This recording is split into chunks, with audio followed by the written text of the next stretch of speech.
Guys, you're watching GRTV.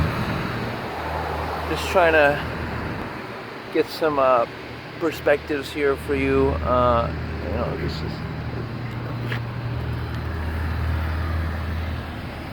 a nice Mercedes coming in.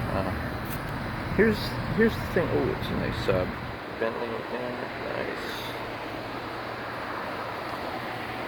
nice. So here's the thing, as if on cue, right? Here's the thing. The stimulus package, right? This fucking building is bad, dude. The stimulus package, okay? Like, what it does is it inflates, okay? It inflates.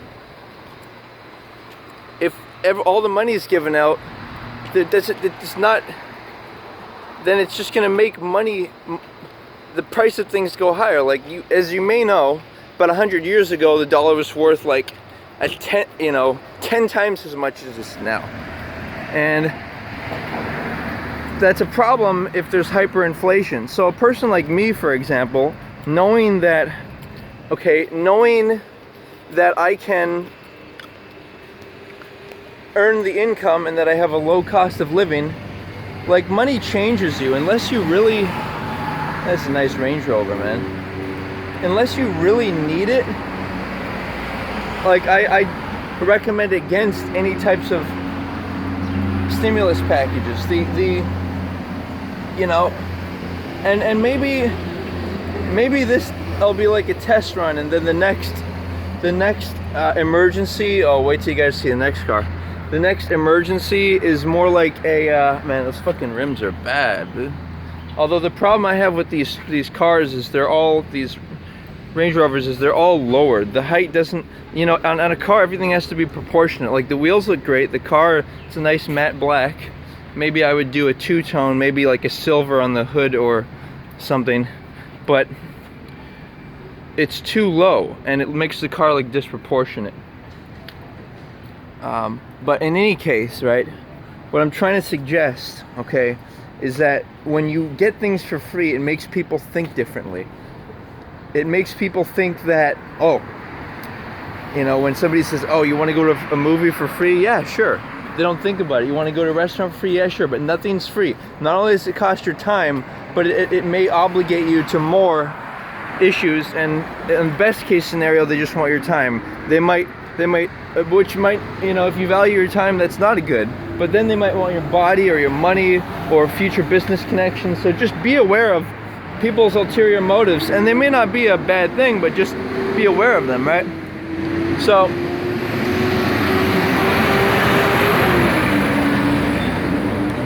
check out the Lamborghini. That motherfucker clean, man. Yeah, dude. I think it's the Aventador.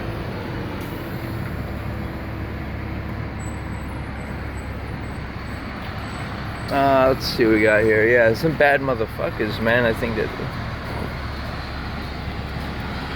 that's the Huracan. Nice sparkly paint. Looks like a nice white. I like that. It's a good look.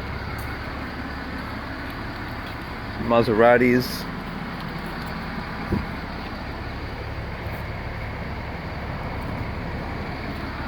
So the thing with cars, right, is that it kind of offers a lot in all-in-one deal. It gives you it's a bit of an identity. It gives you some. It's a nice Ferrari, F430 Spider, or F458 rather.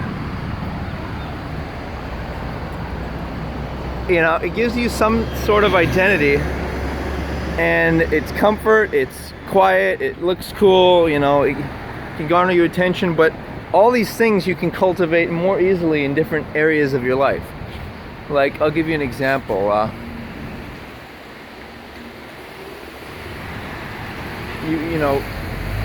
Mass transit is a lower cost, right? Mass transit, right?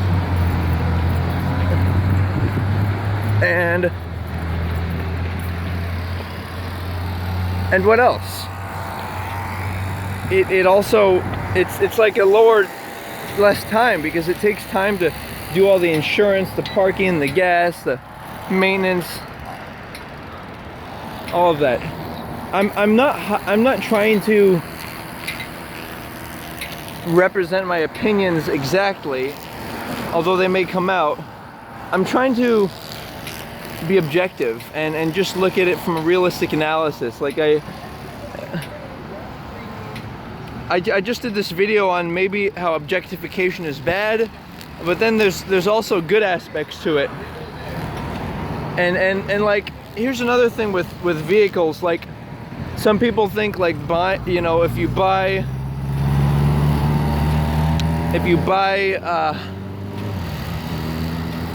what do you buy? If you buy certain products or vehicles from a certain country, then you're supporting the economy of that country, and that's like a good way to do that.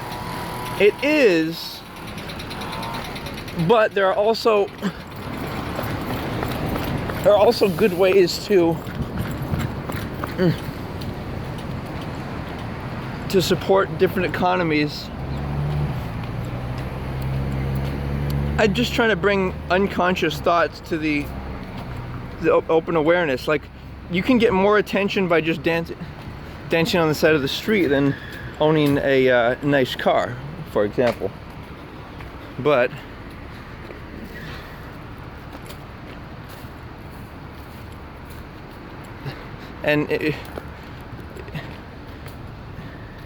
identity, you can identify with having a healthy, strong body, which is always going to be more appealing than anything that somebody could put on the table. Money, opportunity.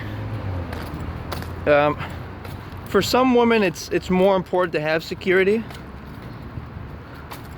But see, that's the dynamics that we have in life, and that's, in a way, that's objectivity. That certain men will try to, they'll try to find a woman who's healthier, younger, or more attractive. Then certain women might try to find either a guy who's more physically attractive, or perhaps has a more stronger financial base. What I want to suggest, guys, is that there's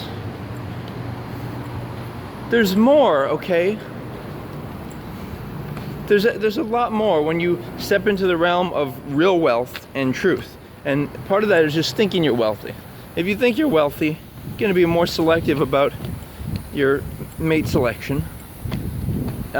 Even if somebody's physically attractive, you won't go for them because you say, well, but is this person of this lifestyle preference?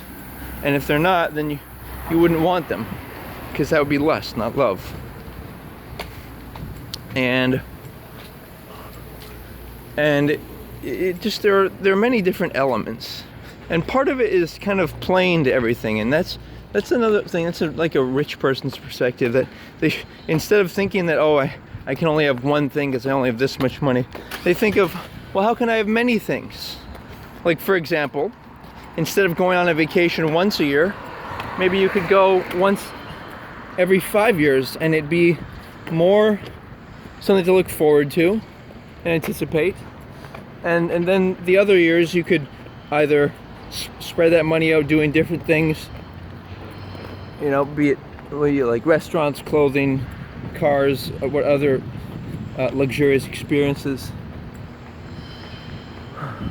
Some nice buildings going up. So it's just for you to be deciding like what you truly want, and kind of playing to the idea that you can appeal to many people by dabbling in their lifestyles. So, for example, you can, if somebody's a part of a certain group or like political affiliation, you could volunteer a little bit in that. Or if somebody likes a particular style, like, you don't have to own all the clothing items pertinent or relevant to that look, but maybe you could try to find at least some, just one. one clothing item. And again, health, right? Maybe be healthy. Like that's an easy thing to do if you make the time for it. See, in life, what it's really about is it's about eliminating distractions. That's what you create. Because if there's nothing else to do, then you're going to do whatever particular goal that you were intending to do. So glad for you guys to be joining me here, and just want to say aloha. You know, let's keep investigating the world.